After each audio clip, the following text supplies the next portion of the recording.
No, I told you. Listen, wait now. Be patient. It doesn't look like much now. You're going to like this place. It's an hour to get to the hour. Hey, this is like... Hey, Enzo, my man, Enzo, you're just in time. Enzo's my man. It's a maitre d'. Can we go? Hungry. We're very hungry. Very hungry. Come on. Hey, you're going to be surprised. You'll love this place.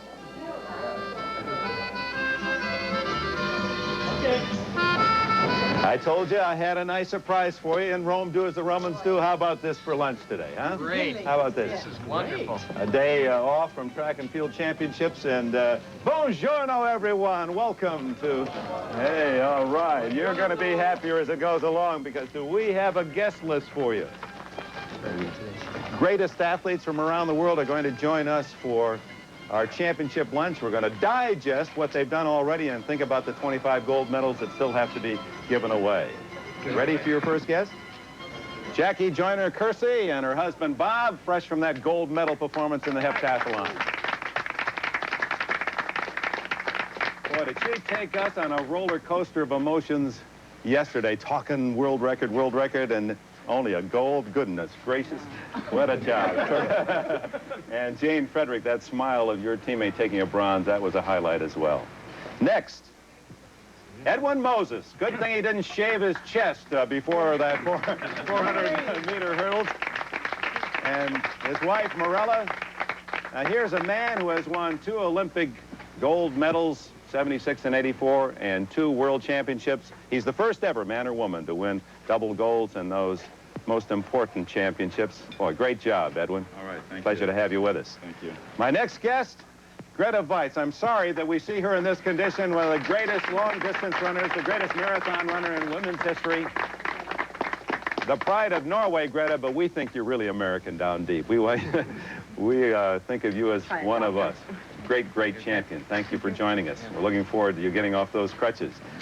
John Brenner was the first American to capture a medal. Bronze in the shot put. His brother Hobie is going to make a football player out of him when he decides to give up the shot. Next, Evelyn Ashford. Evelyn, unfortunately, unable to participate. Ray Washington, another great world champion, and a pleasure that Evelyn's joined us as a broadcaster here as well. Thank you for joining us for lunch. Now, if I were David Letterman, I could tie in the first course, the antipasto, with Edwin Moses, but I can't. I just would like to ask you, Edwin, did you know you'd won in that when you hit the line? I sensed that I won because I knew that I was going to be the first one to the line, and the other guys were just a bit too far behind. Unless they turned into rubber man, they wouldn't have gotten there first. Is that because you've been there so many times before? Is it a feeling? Because we had doubts when we looked at it. We called it that way. Frank and I look at it and they freeze it and you're taking a victory lap and we're saying, wait a minute, Edwin, wait a minute. And it is a fair start, and Moses gets a good start. He had a great start. He comes out smoking, and he's the first man to the first hurdle. Danny Harris is in second. He is really going for it. Edwin is really out for the record. Edwin closing down the stagger on Schmidt. As you can see, he has almost caught him in the stagger. Now he goes after Danny Harris. Edwin wants the record. This is as fast as I've ever seen him go out. He is really moving. He's 2 to 3 meters out in front of the field. And it is Harris second and Schmidt. The crowd senses it. They know he's out there. If he can hang on, he's got it. Now we see how strong Edwin is. Boy, is he strong. Here comes Danny Harris. And 1 flight of hurdles to go. It is Schmidt coming up also. It is Edwin Moses, Harris, Schmidt. It is Moses, Harris, Schmidt at the lead. What a race. Well, there's an optical illusion to it also, because a lot of people forget that the plane of the finish is where it actually ends, and it doesn't happen. It doesn't matter what happens after the tape, and they were closing on me, so naturally they would. It looks like after the tape they may have won, but at the point of the line, I was sure that I won. I knew that Harold Smith was behind me because he was hitting me from behind, and we collided. And I saw Danny out of the corner of my eye, and I felt that he didn't quite catch up either. But you drifted over from the last hurdle in. Did you know you were doing that, or are you just trying to get to the tape? And I was just getting to the tape. I've got 48 inches right, I know. to ride at. But, you know, I was thinking all the while you were coming down the final, you know, from the last hurdle, I was thinking, God, if he hadn't drifted, you know, you would have gotten there quicker. But you forget that you're really not thinking at that point. All you're thinking is looking at the finish line. Yeah, I think that because the pressure pressure was from the right side, I think I automatically just drifted to that side. Right. Yeah, and there's an instinct. I mean, let's face it, it's in everybody. It's, oh, if he's going to come up from behind me, I don't want him by. It's not you're doing it intentionally, but that's right. You just want to be in the space where he is. That's right. Yeah. Did you mean to take it out that fast? I mean, your first 200 was awesome. I ran a very good 200 meters, and that was the key to my race. In championship races, I always plan on running a good race from the start and putting the pressure on the other hurdlers. It's hard to catch up in the event because the hurdles are there, and you have to plan and assault. And I knew at the 8th hurdle that no one would be able to catch me, and all I had to do was maintain and not make mistakes. So I was concentrating on clearing both hurdles without touching them at all. Danny Harris. How much longer do you hang on before Danny Harris is the How much longer does Danny hang on? Shoot, Edwin's always there, isn't he? That's right. Well, for 10 years, the greatest and the greatest. And next year, someone else might come along. Who knows? That's true. It's another year next year. Danny's got a long career ahead of him if he wants to continue, and I feel I can go strongly for another year and do well in Seoul. I think this year has been difficult because I wasn't really peaking only for the World Championships, but I ran a lot of other races as well, so I did well. Considering I wasn't at 100% in this race. I think I speak for the fans who don't follow the sport as well as most at this table that you epitomize what a great athlete is. The mind, the emotions, the physical, and last night the heart as well. Thanks a lot. Thank you very much. Danny said something very interesting last night at the press conference. He said he wished that he was 32 and it would be all over for him, you know. Because Edwin said, I wish I was 22 again and, you know, I could start it all over. And he said, God, I wish I was 32. I'll take either one. I can't even remember when I was 32, but I can remember last time I saw this man, ladies and gentlemen, Carl Lewis of the United States. Part of the dramatic story with Ben Johnson on Sunday. Carl, thank you for joining us. You're a little late with the antipasta, but we'll catch up with you, and we'll return to Rome, the World Championships of Track and Field. What do you say? How do we in Italian? Give me an Italian phrase, somebody. Mamma mia. I'll be right back.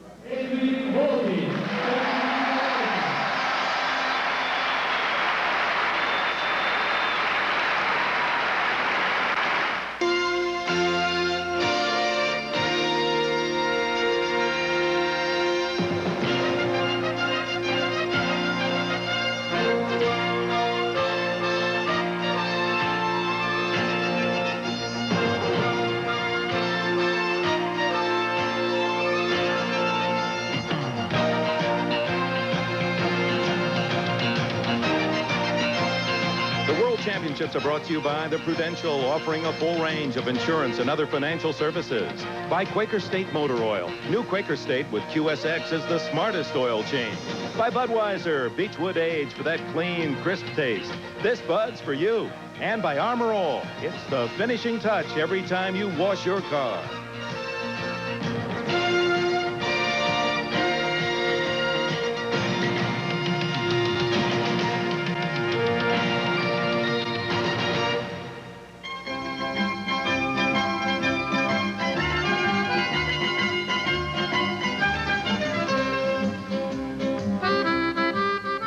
Hope you're enjoying your first course. We'll ask a couple of you to hold up just a bit while we talk to a woman who has won more tough races than Mayor Koch in New York.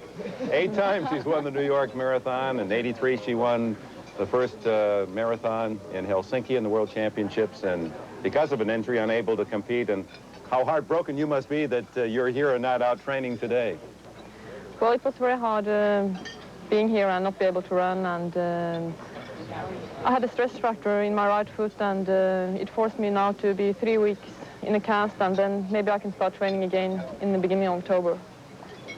But I noticed you should see Grete. She's just as fast on crutches as I think she is without. Yeah, one thing I noticed, Grete, is you've been in the sport so long. You used to be a 1,500-meter runner that just done wonderful in the marathon, and you didn't run here, and you were disappointed, but it seems like it doesn't bother you quite as much. You take it so much in stride. Well, as I get older, I have a little more relaxed attitude to the whole running, and I have achieved a lot in my career, and of course it's very sad that things like this happen, but I had a very tough time the days before the marathon and the day the marathon was on, but now I'm mentally over it, and I have to look forward to next year and new chances. What is worse, losing or not being able to run? I mean, which hurts more? I think not be able to run hurts much more, because I knew that I was in very good shape, and it's hard to just sit down and not be able to use it. That's the worst part of it. As you view the race now, do you think Rosa Mota did exactly what she would have done had you been in the race, or do you think your being out had some effect on the competition? I think that the race would have been a little bit different if I had been in the race, because as it was now, Rosa, she just did her own race, and she could run very relaxed the whole way, but you never know. Right, but I think it's pretty obvious if you had been in the race, you would have been right with her, and you wouldn't have let her go. I would have stayed with her as long as I could. Is that from learning your lesson in Los Angeles with Joni Benoit, when Joni went away early in the marathon and you let her go? Yes, I did a mistake there by not going with her, and so if I had been running on Saturday, I would have gone with Rosa. Grete, I think a lot of people don't realize, you know, Ingrid Christensen, and here you are from the same country, and a lot of people think, well, do they compete against each other? But you are good friends, aren't you? Yes, we are very good friends, and but as it is now, Ingrid is concentrating more on the 10,000 on the track, and as far as I know, she will also run the 10,000 in the Olympics next year. And not the marathon? Not the marathon, no. How do you think she'll do here? Do you think she'll win? I think Ingrid will take the 10,000. Do you think she's faster in the sprint than the Eastern European? Not the Eastern European, they're much faster than she is, but I think her strength is to have a fast pace early in the race. And so she will take it very early, you think? I would think that after 3,000-4,000 meters, she will make sure that the pace is hard. Right, because I think it's interesting for people to know that, you know, athletes watch other athletes, and you watch Ingrid here just as closely as anyone would, so you know her very well. Yes, and she can't take the chance of a too slow pace, because Olga Bondarenko, she's fast, and also Liz Lynch from England is much faster than Ingrid, so she has to have good pace. Grete, thank you for joining us. Good luck. We'll look forward to seeing you in Seoul next year. Evelyn, can you even relate to running 26-plus miles? I can't relate to running 1 mile.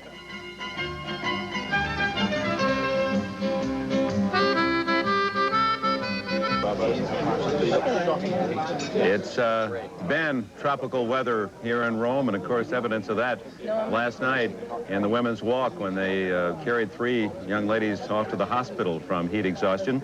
Evelyn Ashford, the question I've been waiting to ask you. Yesterday in the 200-meter heats, Florence Griffith came out in that outer space, I don't know, it's speed skating or outfit. Is that going to be how we're going to see you next time? What was your reaction to that, what appeared to be an outrageous costume? First of all, I have to let you know, I started all of this. I was the first one to wear these things. So if I'd been running the 200, I would have been in one too. Does it help? They say that it cuts some time off your, it does help. It's supposed to help. Next thing you know, you're going to have fins built under your armpits. No, you might have to shave your head or something. Is that kind of the idea, that maybe that the hair, there's a friction Wind there? resistance. Yeah. Have you had any, we haven't talked to you since Sunday, any reaction to the events of the last couple of days? Where was your heart? Oh, well, I'm watching the 200s, of course. I qualified for that event. And I just think Silky Gladys is going to run away with it. You do? Yes, I do. And the East German, and Drexler, even though she had trouble in the 100 with her start, now the 200 meters would figure to be to her advantage. Even with a bad start, she could compensate. She's a taller runner. She would be effective in this race. Did you watch Edwin Moses last night? I watched Edwin. Edwin is my role model. Is he? I would assume a man who's been the best in his event for 10 years, he must have an influence on everybody that wears USA. We were both in 76 together. He got a gold medal. I was 5th, okay? And I watched him run before my 100 meters went off. And I was so inspired by watching this guy do his thing. He's so great at it that I think he helped me to be what I am today. Seriously. That's honestly. That's nice to hear. I really mean it.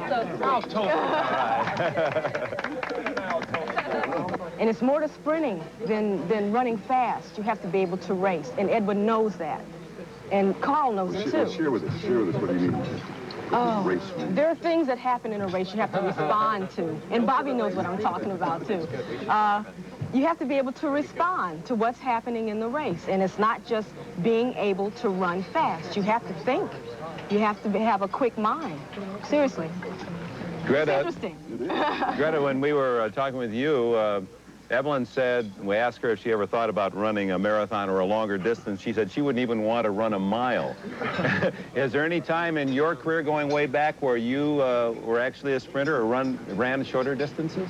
I started out as a quarter miler and half miler, and I didn't run marathon until 1978, so I increased the distance to 1,500 and 3,000, but not more than that. Never 100 meters like Evelyn, huh? You think for young athletes, it's good to wait the way you did? It seems to me that the better long-distance runners and marathon runners are the ones who did start out at shorter distances, and then when they got much older, in their mid or late 20s, worked up. Do you think that's better than trying right away? Yes, and I'm really glad that I had the opportunity to concentrate on the shorter distances, because we were not allowed to run longer than 1,500 and 3,000 meters. And I think that forced me to develop my speed and strength when I was younger. I think a lot of people will forget that Grete's run like a 4:20 mile for a flat 1,500. Do you ever wish you could go back after doing 26.2 miles?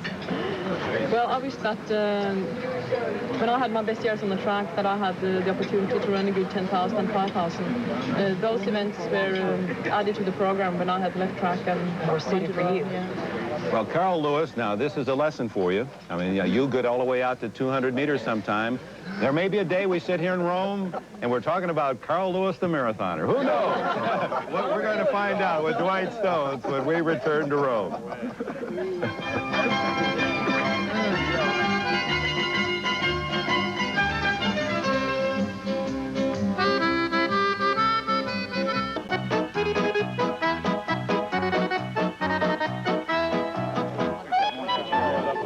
Pasta, I know you've been waiting for that.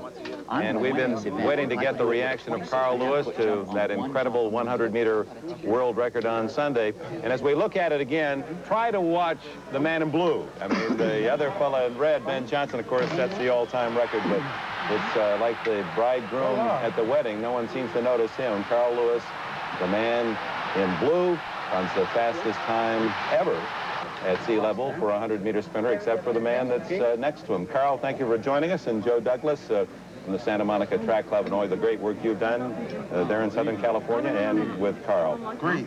Any lasting thoughts from Sunday? Well, Carl, you told me that you know, it was one of the worst races or an uncomfortable race that you ran, yet it was a PR and you tied the old world record. You know, Dwight, I think that going into that race, I felt in good shape.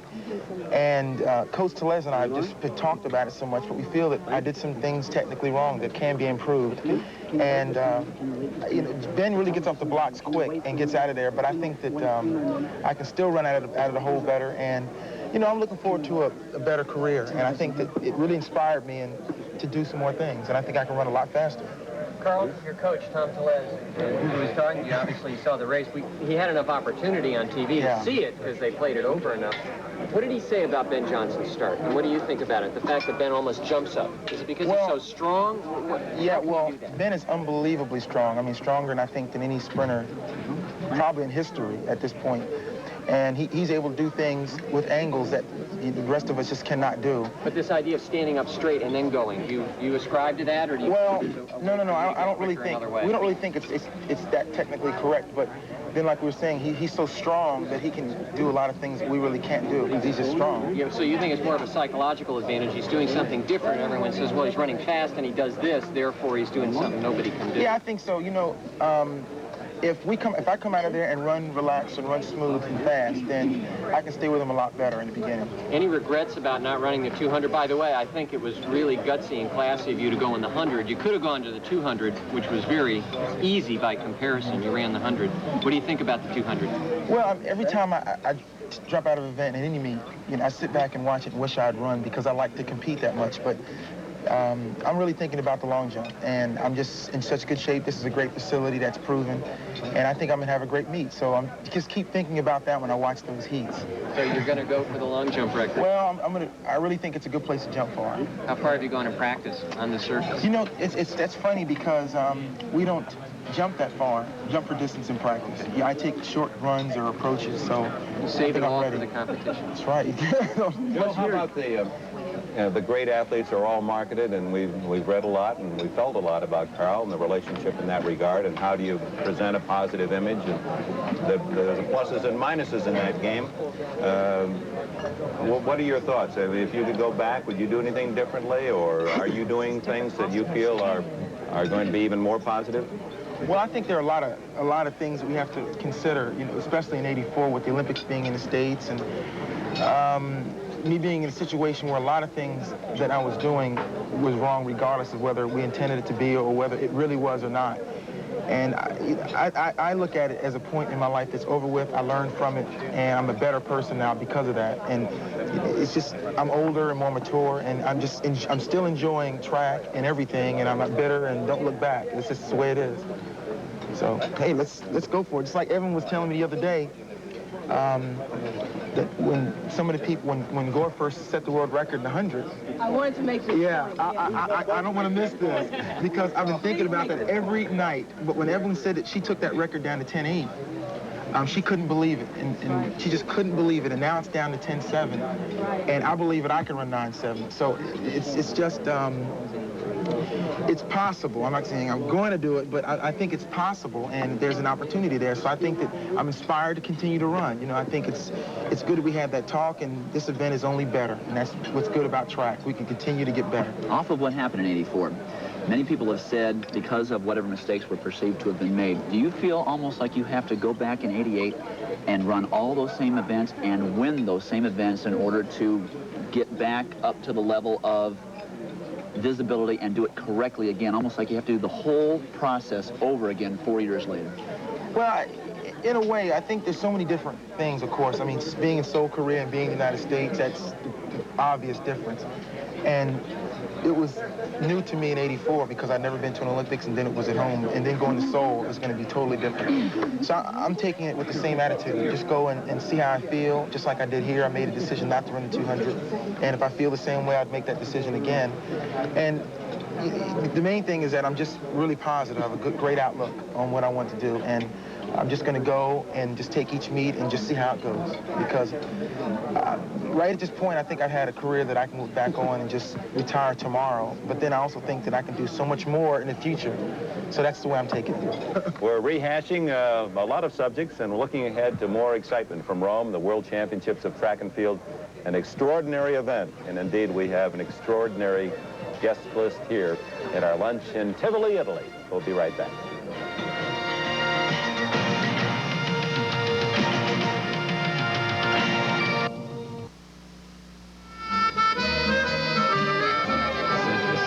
Through the years, the shot put has produced some great champions in America. Perry O'Brien, one of the best ever, and Randy Matson, a world record holder. And of late, you think of the shot put and you think Soviet Union and East Germany. John Brenner is with us from UCLA, and he won the bronze in the shot here in the World Championships. John, you're kind of bucking the world, aren't you? Much like the 1,500, the milers in America, we have only a few. Suddenly, your event, you're trying to make a name for yourself and say U.S. belongs on that list. Right, right. Yeah, I beat a couple of Germans here, which was the first time I've ever beat Udo Bayer or Ulf Timmermann, which was very satisfying to beat them. Even though I did get the bronze, I was hoping for the gold. But still, beating the two Germans was very, very satisfying. Your sport also involves controversy, and I guess we can't let you away from lunch without, unless you want to pay the tab, without bringing the whole doping issue into it. The fact that the use of substances to improve strength is well chronicled, and you have to face the facts and come up with the answers in that regard. Maybe the whole table can contribute here as to, you know, what it is and what's going to happen. What are you feeling? It's in the sport. There's no doubt about it. I think it's in the sport across the board a lot more than people are saying. They pick on the weight events because we're very similar to weightlifting, and we need the strength and this type of thing, and it's true. but it is across the board. But we seem to get caught more, and so we're more on the limelight, the weight events, hammer, shot, discus, javelin. Everyone says the same thing. Now, if everyone would stop, then we'd all be even again. We'd start from a base, but obviously someone doesn't get that message. Well, you know, you have designer drugs now, and cocaine and these very, very hardcore drugs in L.A. I know they talk about designer drugs where they change the molecular structure so that they can get by the police prosecuting and all that. I'm sure the same thing can go on if they really nail down the test. In Germany and these communist countries, their laboratories can come up with a steroid that's the same as the other effects, but with a different molecular structure where it won't show up on the testing facility, yeah. So. I'm anxious to hear what the rest of the athletes have to say about that. It's a delicate issue at best. What are your feelings?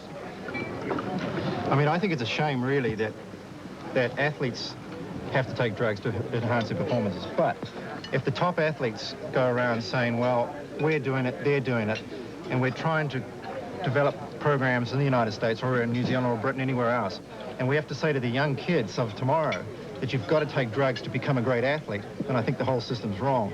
And I mean, the top athletes, if they stop talking about it and just get on with their job, I mean, the young ones motivate themselves on the older ones. There's no question about that. And the more publicity that's given to it, these young kids are saying, well, God, we're not going to be a great champion unless we do it. Now, not every athlete takes drugs to be in the sport. And the thing is, there's many, many great athletes. I mean, there's a few that get the stigma of the whole lot, and that's the big problem. And I think we're going to look at the East versus the West. I mean, with the West, we're motivated by money. So the performance of taking drugs is to motivate to have a better lifestyle. Whereas in the East, they're motivated by medals for political reasons. Now, if you look at the circuit this year, and I'm included, I mean, every athlete from the West has been on the circuit trying to make a few bucks to keep on going because we don't have the systems back in the United States or New Zealand, the development programs, the luxury of being given sports foundation grants that the Eastern Bloc countries are doing. So we have to go on the circuit to make a few dollars to survive for the rest of the year. Whereas the Eastern Bloc athletes have all been in training camps in Mexico, the East Germans, the Russians, and they've only been let out in the last 3 weeks, and they're coming here to win medals. Maybe some athletes will be caught and things are not said. It's not publicized. I find that frustrating because I'm a clean athlete. I've always been clean, and it's hard to know that the people on the line with you are not, and even though wait a minute, now this is kind of shocking. So you mean sprinters are involved with this too? Certainly. It's, like you said, it's across the board. And you know that even though they will go into testing, there will not be any consequences that they will have to face. Well, the system's working for me as an athlete. Well, I don't know. I've got longevity, so I think maybe I'm a little bit more talented and don't have to worry about it so much. Well, I was at the IAAF meeting, and there was discussion that came up concerning IAAF coming in and testing at the any national championships, and there was a lot of objections on the part of the East German Federation because they don't want anyone coming in and testing their athletes at their national championships in East Germany, and I think that really says it all. In the United States, our testing program is set up that if you do get caught at one of those major meets, the odds are that you may be reported. But I don't think anyone an American athlete would say that our federation is going to be able to protect us, nor do they really promote the use of drugs in our sports. But some of those other federations, they make sure that their athletes will be peaking at the World Championships, and whatever it takes to do that, they're going to do. Our country is one that does expose their athletes as having taken drugs. We've thrown a number of our athletes out who have tested positive in our national championships or in meets that are held in our country. We've even thrown some people out for refusing to take the test and not coming to their aid, whereas we know for a fact that if tests are even being given in the Eastern Bloc countries, they certainly aren't throwing their own athletes out for positive tests inside their own country. Why must the United States lead the way to trying to clean up a drug problem that has no intention of being cleaned up? We were in the indoor meet, and Jackie has asthma, and she was taking a certain asthma medicine, and we had no idea that this asthma medicine was supposed to be on the ban list. And all of a sudden, she's getting drug tested, and the guy said, well, this is on the ban list. And then we go double check and come back and say, well, no, it's not on the ban list. It is okay. And so you're sitting here and sometimes, you're half scared to death, not showing if, a doctor does give you this drug for this situation or what have you, that's good for training or whatever, but you have to check whether it's on the ban list and it's not on the ban list, and all of a sudden they say it's on the ban list, but it can do this, and then, now your image is tarnished anyway, and you're trying to do situations right. And we just don't know sometimes in terms of, because we don't have the people, we have the people telling you when you do wrong, but you don't have the people telling you what to do right and what to avoid and what the other person to do, and in certain situations how to even protect yourself. Because I'd be scared to death sometimes just in terms of just protecting Jackie in a sense. You don't know, who's out to get you. Where, you could be sitting here at this dinner and you'd be drinking something, turn around and go get drug tested. You're safe, Buck. You're safe. I'll tell you what. This conversation, hey, we're having a great time. The trouble with this doggone thing is that drugs really lower it all, don't they? They bring everything down, and here is a natural high. A natural high, the gold medal winner in the heptathlon. We'll get her story when we return.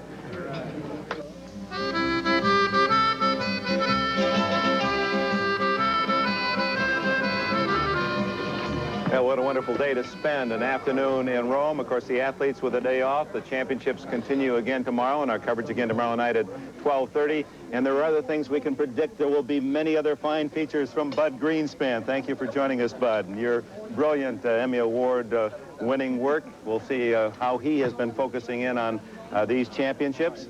Great to have our NBC family with us. These are the guys that drive us around, take care of us, teach us Italian. Are you enjoying yourself? Huh? Hey, have one on me. Have one on me, all right? Evelyn Lewis, Carl's mother. You got your fist clenched there almost as if you're ready for him to... How about maybe you think he's ready to set the world record in that long jump? I hope he is. I hope he is, too. Great to have you with us. And Carol Lewis, pretty sister of Carl, who gave us some thrills in Helsinki, and still active jumper. Another pretty lady, belongs to Dwight Stones, keeps him jumping. Linda, will he ever quit? I don't think so, no. Great to have you with us, Linda. And all the rest of you, I hope you've enjoyed. How about it? Have you had a good time so far? Hey, all right. Hey, I kind of like, hey. You know what's wrong with this party? We don't have enough Italians. Jackie Joyner-Kersee, I've been waiting to talk with you, and your event, like the decathlon, is so remarkable, and I think the average fan doesn't appreciate. You just don't run your race and then say, well, how did I do, Mom? I mean, it's 7 events, and there's all the build-up and the ups and the downs, and you're competing against yourself 7 times, 34 hours from the start to the end of the competition. And I just thought yesterday was an extraordinary emotional experience watching you, because I think we all took for granted you were going to break the world record. How about you? At times, I think I took for granted I was going to break the world record. And each time when Bobby came back and he was telling me I had this many points, and going into the second day, the long jump, he said, well, if you jump 7 meters 14, that's it. So I was satisfied with that. Then came the javelin. It was just so ironic that Bobby and we were talking. He was saying, well, in the 800 meters, I said, I got the javelin first. I said, let's go back. And then he said, that's right, we're going to take one event at a time. There's 5 down and 2 left.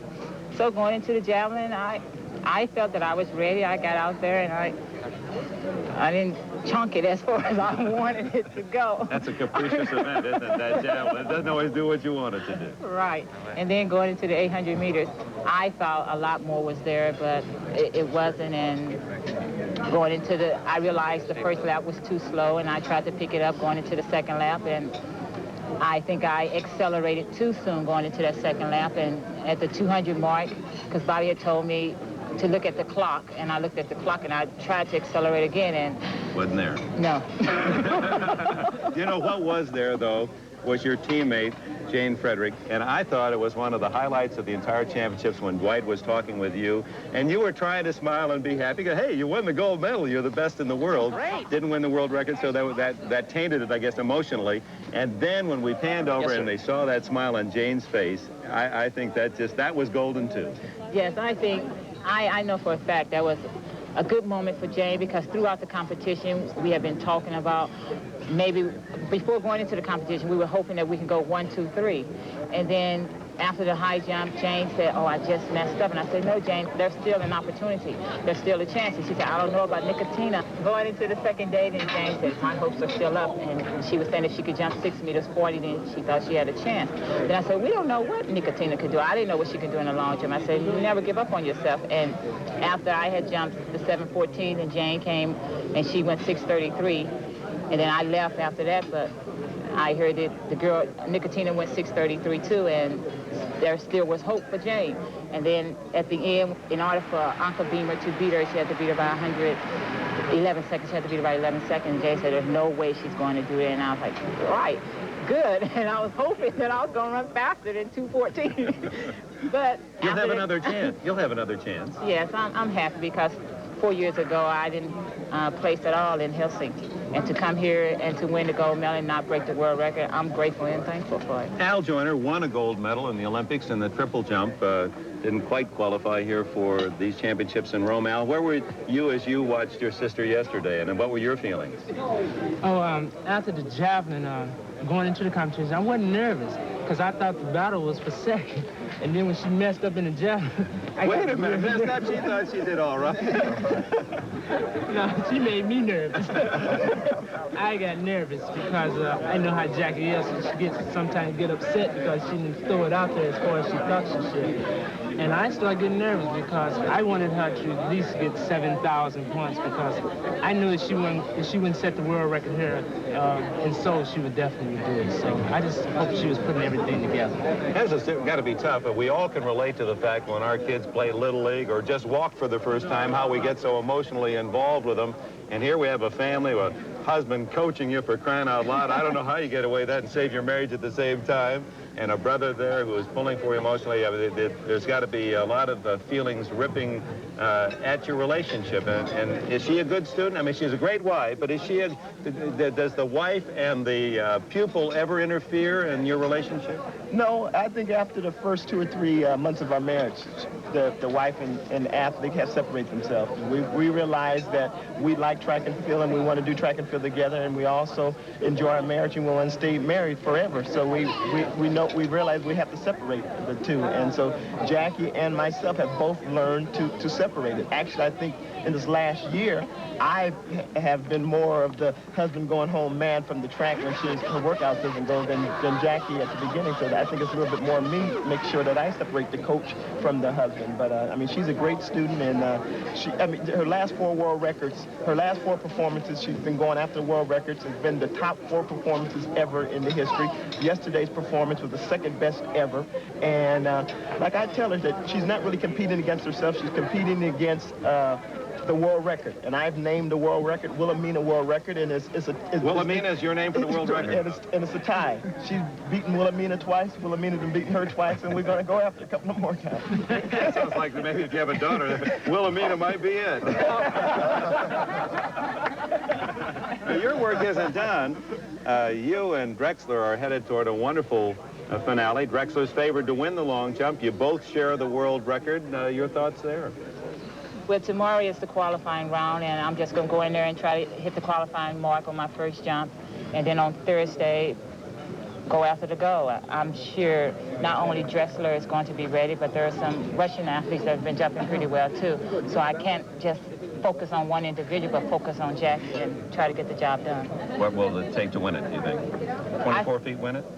Yes, anywhere from 7 meters 35. Oh, that's about, yeah, we're going to go 23.9, anywhere beyond that for the American people that's not in with the meter. You think the Kersees aren't great sports fans, and if you were a sports agent at home, you might want to consider if they do decide to have a family someday. They are, Jackie, of course, was an outstanding basketball player at UCLA. I understand that outside of 15, it slowed down, but you could really nail that 15-foot jumper. And Bob told me that they took her to a baseball game in the Astrodome to see Nolan Ryan pitch, and Ryan was striking out so many Dodgers that it got very quiet, and he turned to Jackie and said, "Will you marry me?" He did. He really did. So who says you can't have romance in Rome? And the stories here are wonderful, and we appreciate all of you being a part of this. I think America and the fans of America thank you for the wonderful stories that you all write. It's exciting, and we look forward to the rest of the gold medal race. Thank you for joining us. We have a final thought when we return.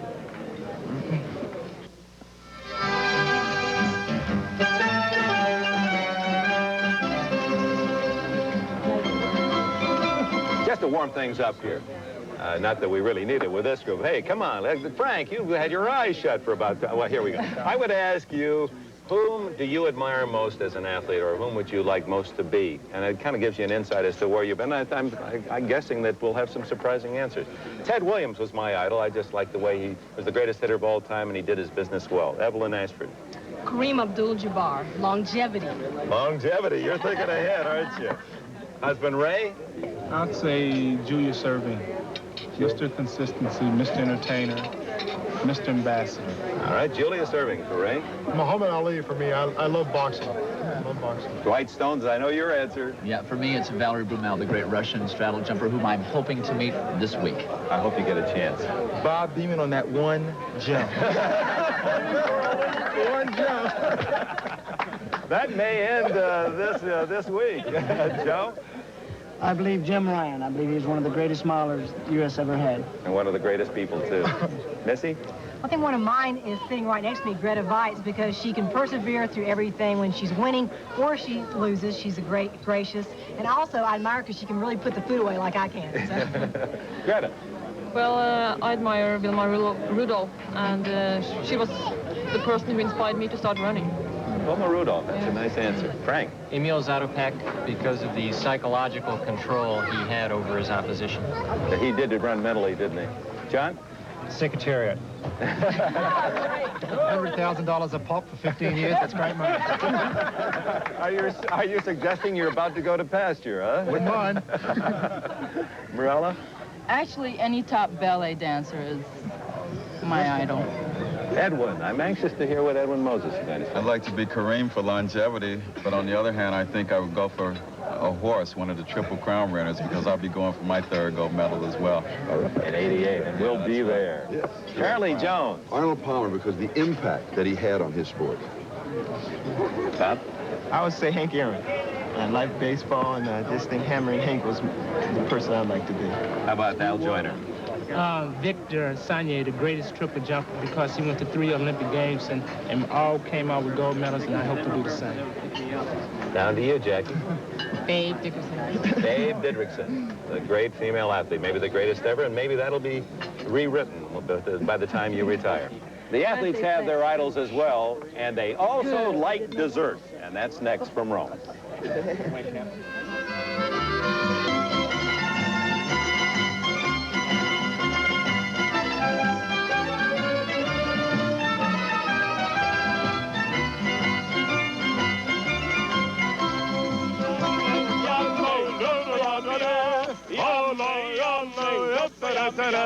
And so, from Rome, thank you for being with us this evening. It's a day off for the athletes. It's been a great time. 18 gold medals represented on our guest list today.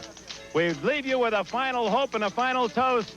Congratulations on your championships, and may you all win many more. Good night. Arrivederci. Ciao.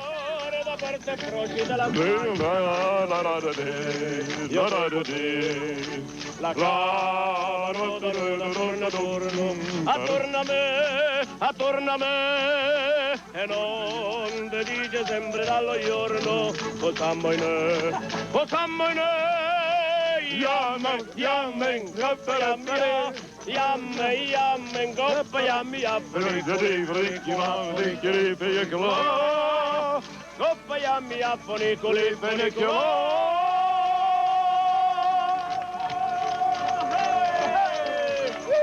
Bravo, bravo, bravo.